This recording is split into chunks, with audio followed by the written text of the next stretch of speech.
A continuación, Empresa y Comunicación.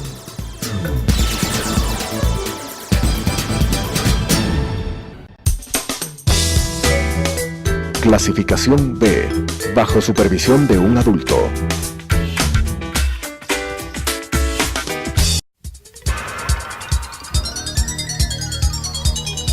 Las opiniones vertidas en este espacio por la producción y dirección del programa son de exclusiva responsabilidad de sus autores y de quienes intervienen en ellos.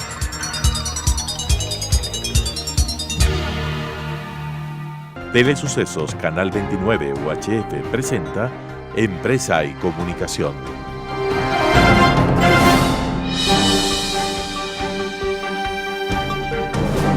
Un segmento de interés para la sociedad que trata temas empresariales, con la conducción de Roberto Manciati. Empresa y Comunicación. Amigos, qué gusto estar con ustedes como todas las semanas en Empresa y Comunicación, donde estamos tratando temas de importancia para la ciudad, para la provincia y para el país. En esta ocasión nos acompaña Javier Ortí, quien es candidato a la prefectura por Pichincha, por la agrupación Avanza. Entre sus principales detalles de hoja de vida, doctor en jurisprudencia, tiene una maestría en estudios políticos aplicados en España, especializaciones en varias universidades de Europa y América, ha trabajado en el municipio de Quito, en el gobierno provincial de Pichincha, en el IES, en el BIES, en la Asamblea Nacional, en el Ministerio del Ambiente, de Industrias, es decir, varios detalles que le permiten a Javier tener realmente una experiencia bastante amplia en lo que es el manejo de lo público. Mi querido Javier, bienvenido, qué gusto que nos acompañes. Mi querido Roberto, muchas gracias por esta invitación. Aquí muy gustoso de estar en este canal tan prestigioso. María Alejandra Vicuña, un hombre que ha sonado desde hace varias semanas con mucha fuerza, con muchos temas, que ha tenido varios aspectos que a la sociedad y al sector político realmente han molestado, pero en estos días se definió ya su renuncia formal. ¿Cuál es tu criterio y tu opinión, políticamente hablando, sobre el tema de la ex vicepresidenta? Bueno, yo pienso que lo que inicia mal, termina mal. Termina mal, yo pienso que era un síntoma de todo el país, la no aceptación desde su nombramiento como vicepresidenta. No sé, se sentía en el ambiente una especie de falta de legitimidad, no sé si compartes conmigo, pero ya se sentía algo así, la gente no se sentía cómoda con ella. ¿Por qué? Porque ya era un secreto a voces lo que se iba escuchando con respecto a las denuncias ya prácticamente comprobadas, ¿no? Yo pienso que le hace daño mucho al país este tipo de actuaciones. Esto está generando, lastimosamente, una inestabilidad política, porque estamos hablando que en menos de 2 años ya tenemos 2 vicepresidentes. No se atina. Esperemos que hoy el vicepresidente tome una decisión sabia de colocar a una persona, desde mi punto de vista, empresarial. Porque la grave crisis económica que vive el país requiere de un apalancamiento desde la vicepresidencia que ayude al presidente de la República a enrumbar al país en el tema económico. Si bien es cierto, el tema social es muy importante dentro de la agenda gubernamental, pero es necesario hoy por hoy ir levantando el sector productivo, el sector empresarial y la generación de más empleo, que es lo que mucha falta le hace al país. Ecuador ha pasado etapas lamentables, etapas que han permitido decir que han pasado a las páginas oscuras de nuestra memoria por este tipo de acciones, este tipo de actividades. Temporadas en las que los vicepresidentes salían corriendo en avionetas, otros vicepresidentes en helicópteros, unos con maletas, otros sin maletas, pero los que tenemos memoria y la memoria colectiva del país está muy clara de que eso ha sucedido. ¿Será que estamos iniciando otra etapa vergonzosa para la historia del Ecuador, como acabas de mencionar, en tan poco tiempo? 2 vicepresidentes fuera de funciones, un vicepresidente preso, varios actores políticos presos, otros fugados, etcétera. Yo pienso que es parte de la etapa de transición que tiene este gobierno.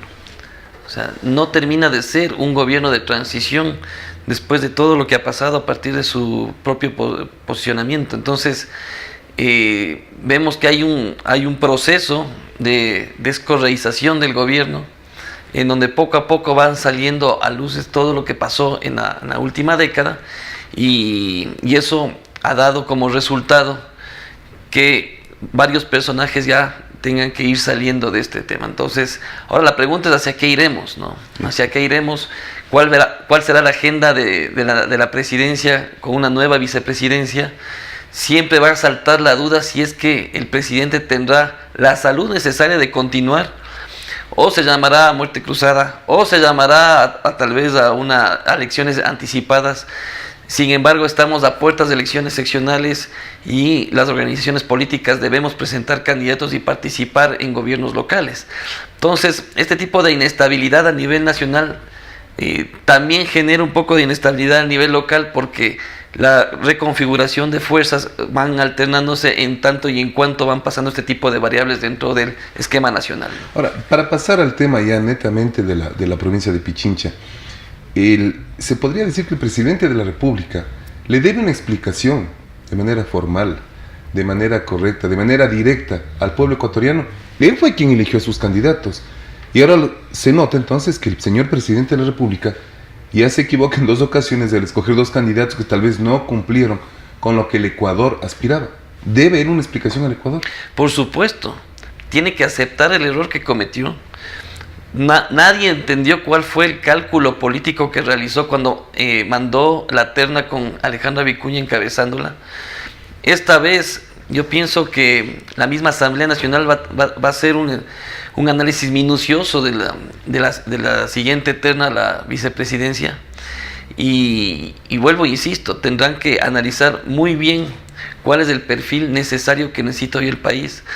El país necesita diálogo, el país necesita emprendimiento, el país necesita generación de empleo, y esta es la oportunidad.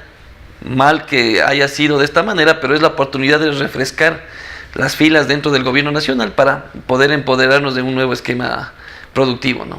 Efectivamente, el Ecuador necesita muchos cambios en muchos aspectos, pero frente a tanto show, tanto insulto, robos, fugas, etcétera, ¿qué decir de la juventud ecuatoriana? Tú que estás en el campo político, liderando un movimiento nacional, en el grupo de dirigentes nacionales, liderando el proceso en Pichincha, ¿qué es lo que necesita la juventud de Pichincha, en este caso, para el futuro político? Porque los políticos de mañana son los jóvenes de hoy.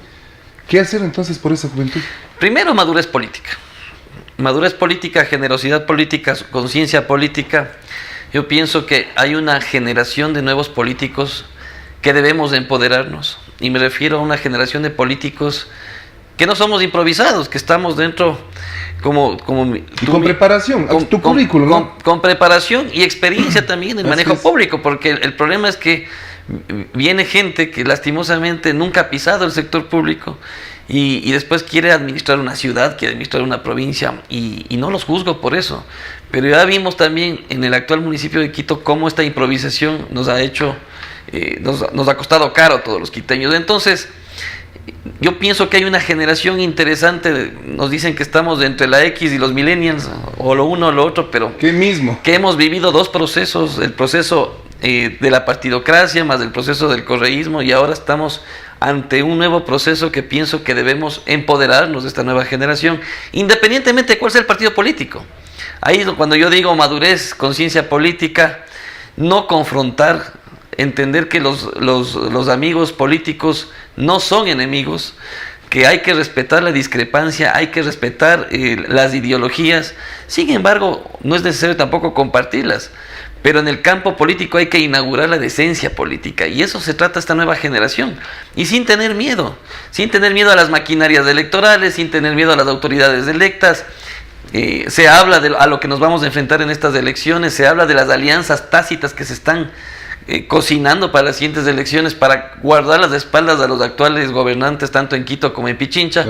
Y nosotros tenemos que salir, enfrentar y vender nuestra propuesta. Muchos hablan de millones de dólares que se necesita una campaña. Yo lo que pienso es que se necesita suela, voluntad y redes sociales. Es decir, creatividad. Ahora hacer campaña electoral es mucho más barato que antes, porque es más rápida la velocidad de la información, y en eso estamos las nuevas generaciones. Transmitir a través de las redes sociales, caminar mirando los ojos a la gente, teniendo contacto directo. ¿Cuáles son nuestra nueva visión de modelo de ciudad de Pichincha que todos queremos escuchar? Así que yo pienso que esta generación tiene que empoderarse, no tiene que amilanarse. En el caso de nosotros, Mira, nos tocó sacar adelante un partido político y hacerle entender a la gente que una persona, al igual que una familia, no hace toda la institución, sino la institución la hacen todos sus miembros. Y ahora, yendo a ese tema, ustedes lograron 869 autoridades locales a nivel nacional, convirtiéndose así en la segunda fuerza política del Ecuador. Realmente un crecimiento increíble y lograron ser la segunda fuerza política. ¿Cómo está hoy por hoy Avanza? Recuperándose. Primeramente nos apoyamos justo en estas 869 autoridades, ¿no? Unas se fueron, otras se quedaron. Normal. Es un proceso complicado, es decir, después de lo que pasó, recuperar la credibilidad y la confianza, primeramente puertas adentro, ha sido duro. Sin embargo, el hecho de que se está dando a conocer un partido, a pesar de lo que pasó, renovado, con nuevos liderazgos y con un apoyo vital de los gobiernos locales, nos ha ayudado nuevamente a fortalecernos. Hemos recuperado ya 23 alcaldes y un prefecto. Hemos recuperado de las 119 cantones con concejales por lo menos unos 100.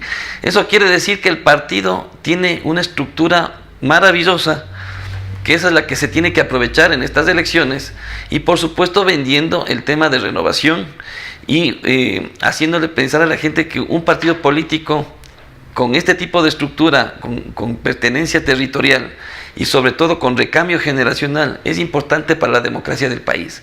Así que hay que mirar a los partidos por encima de las personas. Si queremos llegar a una calidad de la democracia óptima, las instituciones tienen que estar por encima de las personas. Los líderes somos transitorios, Así es. no somos eternos, y eso nos enseñó este último proceso, en donde no hay que acaparar todo el poder, hay que dar chance a las nuevas generaciones, y en eso estamos trabajando, ¿no? Unos se reelegirán, otros no se reelegirán. Estamos con una escuela de formación política para presentarle al país nuevos cuadros para concejales, para las juntas parroquiales. En todas las provincias. En todas las provincias. Estaba muy escéptico hasta hace un mes de presentar en todas las provincias, y me han dado las noticias de que prácticamente vamos a presentar candidatos en todas las provincias, inclusive en Galápagos, y eso nos da a entender que es un proyecto político que ha ido avanzando, se ha ido fortaleciendo, pero con mucha convicción y mucho empuje, sin ningún tipo de egoísmo político, sino abriendo las puertas a todas aquellas personas que hoy por hoy necesitan de una estructura partidista para hacer una carrera política. Hace unos minutos comentabas de que han pensado inclusive en generar alianzas con varias agrupaciones políticas, pueden ser de carácter local, de carácter nacional, en fin. ¿Eso se está formalizando? Sí. Bueno, hay tiempo todavía, ¿no? Pero están trabajando en eso. Sí, por supuesto. Primero hay que entender que la dinámica local es diferente a la nacional. Totalmente. Entonces, una de las principales fórmulas que mucha gente me pregunta cómo lograron en el 2014 esos resultados y cómo están logrando reestructurarse, es darle libertad a los presidentes provinciales y respetar las decisiones que tomen en sus diferentes territorios. Por supuesto que nos consultan a los dirigentes nacionales, pero nosotros somos muy respetuosos. Si es que, por ejemplo, el mismo alcalde de Ibarra, que es nuestro presidente nacional, ha decidido hacer una coalición grande de fuerzas de centro-izquierda, donde está Avanza, Izquierda Democrática, Centro Democrático, Democracia Sí, y otros movimientos más. Y eso siente que le va a fortalecer para las siguientes elecciones. Pues eso respetamos todos. Si unos piensan que tienen que ir solos, respetamos. Es decir, en cada territorio hay dinámicas diferentes. En unas iremos solos, en otros en grandes alianzas. Por ejemplo, en algunas provincias se ha llegado a acuerdos con el Partido Social Cristiano, por ejemplo.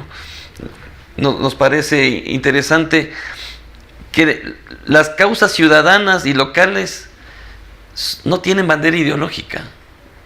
La única ideología en los gobiernos locales es la generación de modelos de gestión que generen obras para calmar las necesidades urgentes de la gente. Entonces, como yo digo vulgarmente, el adoquinamiento, el alcantarillado de un barrio no es de izquierdas ni de derechas. Así es. Es de voluntad política, con conocimiento, preparación y experiencia para generar modelos de desarrollo local. Tuvimos la suerte en este espacio de entrevistarle, la última entrevista que se le hizo al expresidente Sixto Durán Ballén. Y uno de los temas que él decía, en alguna de las preguntas, él decía que cuando fue alcalde de Quito, en su primera reunión de consejo municipal, él les había sentado a todos los concejales y les había dicho: aquí ustedes vienen a trabajar por Quito. Así es. Vienen a trabajar por la ciudad. Si ustedes vienen a trabajar por su partido político e intereses personales o grupales, quédense afuera del paseo. Si quieren aquí trabajar en el municipio de Quito, sin banderas. Que el día de hoy es un idioma que lo repiten muchos políticos, entre esos tú, como político joven, que está enfrentando un proceso de candidatura a la prefectura de Pichincha. ¿Cómo se vio este proceso? ¿Hace cuánto tiempo? ¿Es un reto fuerte para ti?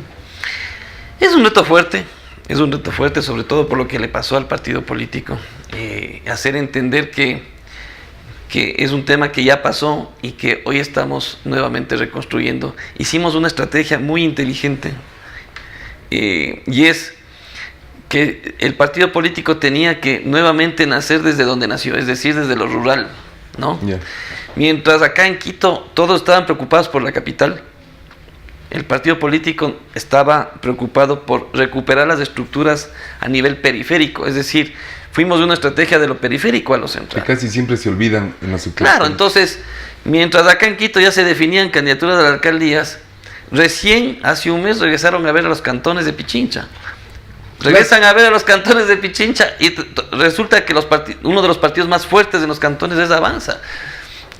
Prácticamente en todos los cantones, inclusive he recibido propuestas de alianzas, de aliarnos solo en cantones, pero no en Quito. Así totalmente absurdo. Entonces, eso da lugar a que nuestro mensaje es que en el caso de Pichincha se debe inaugurar un modelo de gestión integral, aprovechando el tema de la presencia de la capital de la República en la provincia. No es posible que la provincia en sí no sea un referente de desarrollo local, tomando en cuenta que la capital está ahí, tomando en cuenta que existe un aeropuerto internacional en plena área rural, tomando en cuenta que hay un sinnúmero de proyectos pendientes en temas de riego, en temas de productividad. Entonces, en nuestro reto para Pichincha es inaugurar una agenda productiva que articule a todos que la prefectura sea un eje articulador de todos los sectores rurales. Y dentro de esa agenda están temas muy importantes como la vialidad, como el tema del emprendimiento, y cosas que hoy por hoy parece que son las más importantes. Lastimosamente para la gente, la prefectura es vías. Un detalle adicional, para la gente de Quito, acabas de diferenciar muy claramente lo que piensan los pichinchanos de los sectores periféricos o que no estén en Quito y los que piensan en Quito. Para la gente que está en Quito, realmente la prefectura, claro, es una institución pública que existe, pero no se ha oído mucho. Exacto. ¿Será momento entonces de reinstitucionalizar la prefectura? De nuevamente darle vida a la prefectura, que se conozca que la prefectura no solamente es una o dos pancartas de la vía Quito-Santo Domingo, sino realmente hacer algo? Primero hay que recuperar la identidad pichinchana, ¿no? La gente se siente o quiteña o cayambeña. Sí, tienes la razón. O sea, pero no se siente pichinchana. Y eso es un tema, como tú dices, de institucionalidad. Reinstitucionalizar nuevamente la prefectura implica este tipo de cosas. Trabajar. Por ejemplo, en el discurso que hice el domingo en las primarias, yo les decía algo muy común. Uno consume Pichincha desde que se levanta hasta que se acuesta. Uno puede tomarse un café, que puede venir del noroccidente, desayunar un queso que viene desde Cayambe o desde Mejía, la leche que viene desde Cayambe o desde Mejía, el aceite donde freímos los huevos viene del noroccidente, las rosas que regalamos a la esposa y a la novia vienen de Pedro Moncayo, y no nos damos cuenta que nosotros vivimos y consumimos Pichincha todos los días, y lastimosamente para el quiteño existe la prefectura única y exclusivamente cuando el carro se daña en un bache en una vía fuera de Quito, como por ejemplo la que quedó prácticamente descuidada, que es la Calacalí Independencia, ¿no? Entonces, a los pichinchanos hay que devolverles esa identidad, hacerles entender que es necesaria la prefectura de Pichincha, que es necesario crear un modelo integral entre la capital y todos los cantones, hacerle entender al pichinchano que no es necesario irse solo a la playa. Claro. Que hay un sinnúmero de sitios turísticos que tenemos que fortalecer en Pichincha, pero para eso hay que hacer esta agenda productiva, para eso hay que articular con todos los actores y también hacerle participar a la empresa privada. No todo se le tiene que cargar al Consejo Provincial. Para eso existen un sinnúmero de mecanismos como asociaciones público-privadas para generar proyectos interesantes que que realcen el tema de la productividad dentro de la Y ahora, provincia. en el plan de trabajo que tú estás preparando, me imagino que lo tienes ya casi finalizado. Casi. ¿Cuáles son los temas principales para proponer a Pichincha y que Pichincha confíe en ti para la prefectura? Vuelvo y repito, ¿no? Esta agenda productiva, dentro de esta agenda productiva, restablecer todos los ejes principales en el tema vial, por ejemplo, alrededor de 4.500 kilómetros de vías tiene Pichincha, de los cuales hay que intervenir 1.200, hay que recuperarlos y hay que construir nuevas vías, que estén dentro de un modelo de gestión vial. Roberto, Pichincha no tiene un modelo de gestión vial. Yo fui consultor, por ejemplo, para el prefecto de la SUAY, y a él le ayudamos a construir un modelo de gestión vial. Es decir, ¿qué es un modelo de gestión vial? Es que dentro de una corrida financiera sea un modelo autosustentable en donde las vías que tienen más demanda, de manera subsidiaria, financian el mantenimiento de las vías de segundo y tercer orden, ¿no? Y con eso se puede financiar la construcción de nuevas vías, el mantenimiento vial, que es a veces mucho más caro, y a través de eso también generas empleo con la creación de microempresas de mantenimiento vial, ¿no? Una de las pocas provincias que yo he visto que tiene modelos de gestión vial es Tungurahua, por ejemplo. Aunque en Tungurahua están construidas las vías de segundo y tercer orden que conectan a la ruralidad, pero no es un modelo autosustentable. Ahí el problema que tienen que en poco tiempo no van a poderlo mantener, ¿no? Entonces hay que generar este modelo y a través de este modelo también comenzar a articular otro tipo de aspectos importantes. En el tema de la agricultura hay alrededor de 300 proyectos pendientes en temas de riego. Hay que priorizar esos proyectos, ¿sí? De manera que todos estos productos, no solo el chocho, como dice un candidato, varios productos se puedan exportar dentro de la provincia. Así que yo pienso que el eje articulador de la provincia es importante. Otro eje fundamental que nadie lo topa es el tema de la cultura. La riqueza cultural del arte y la cultura en las parroquias rurales y en los cantones es magnífica y nadie explota. No se lo explota turísticamente. Nos quedamos en esperar que vengan las fiestas de Rumiñahui, que vengan las fiestas de Cayambe, las fiestas del Chagra, y seguimos en lo mismo. O las fiestas de Quito. Exacto. Para salir con Hay que crear una marca de provincia y una marca ciudad en cada uno de los cantones, ¿sí? Darle razones a la gente para que visiten Pichincha, no solo dentro del país, sino mostrar a Pichincha al mundo. Entonces, si no pensamos así, en grande, no vamos a transformar la provincia. Lo que tú dices es tan cierto que en muchos casos se piensa, o se podría malentender, de que Quito es un mundo y Pichincha es otro mundo. Exacto. Y es lo que acabas de mencionar, es una sola.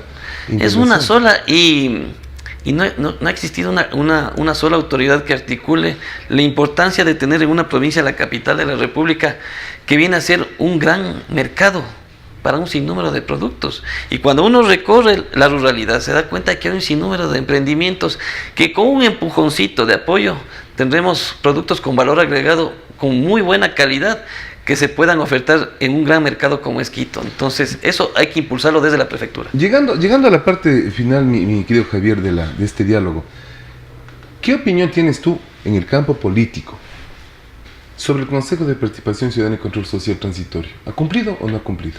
Yo desde el inicio, desde que fui candidato a la Asamblea la última vez, siempre sostuve, y obviamente como politólogo, que este tipo de institución nunca debió existir. Nunca debió existir.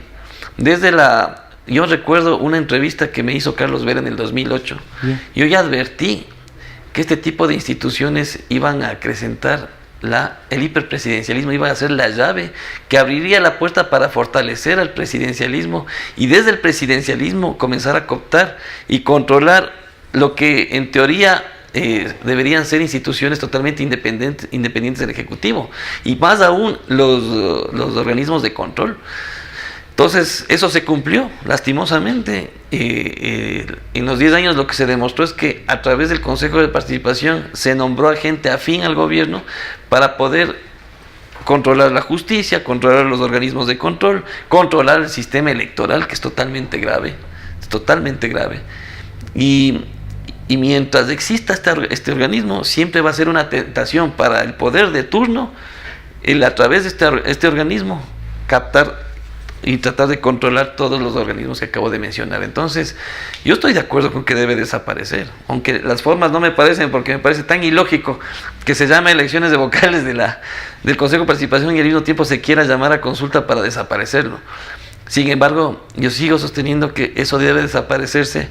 No sé si lo óptimo sería a través de una consulta popular, porque lastimosamente el Consejo de Participación es un organismo que forma parte de un quinto poder del Estado, y al menoscabar a través de... la única manera de sacarse de encima una estructura fundamental del Estado es a través de una asamblea constituyente, que políticamente hoy por hoy la veo inviable. Entonces, a futuro hay que pensar en eliminar esa cuestión y replantearse realmente cuáles son los mecanismos de democracias directas para la participación ciudadana en varios tipos de temas, ¿no? Hemos dialogado varios temas, la actualidad política, la actualidad de la ex vicepresidenta de la República, la actualidad de los diezmos, toda la propuesta política que Javier está presentando para la prefectura de Pichincha, para la agrupación Avanza, y finalmente quisiéramos escuchar un mensaje tuyo enfocado directamente a la juventud.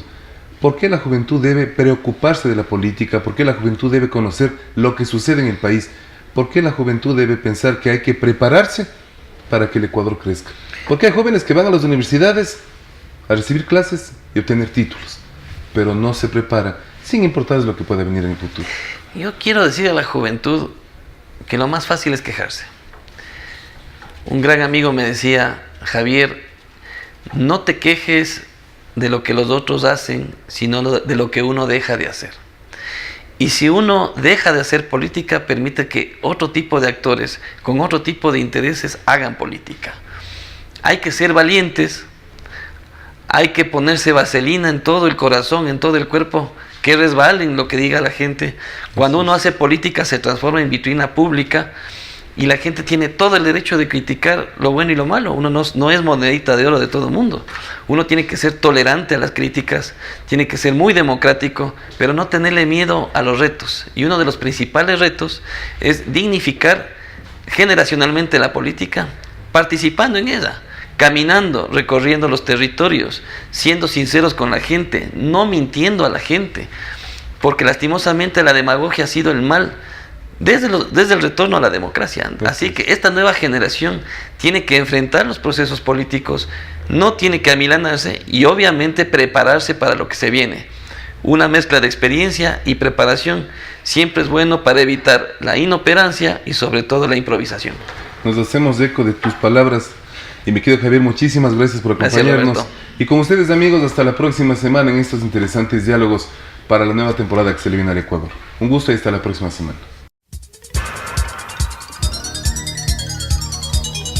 Las opiniones vertidas en este espacio por la producción y dirección del programa son de exclusiva responsabilidad de sus autores y de quienes intervienen en ellos.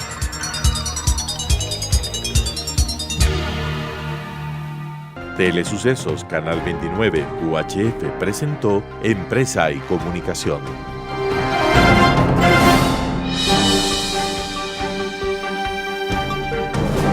Un segmento de interés para la sociedad que trata temas empresariales, con la conducción de Roberto Manciati. Empresa y Comunicación.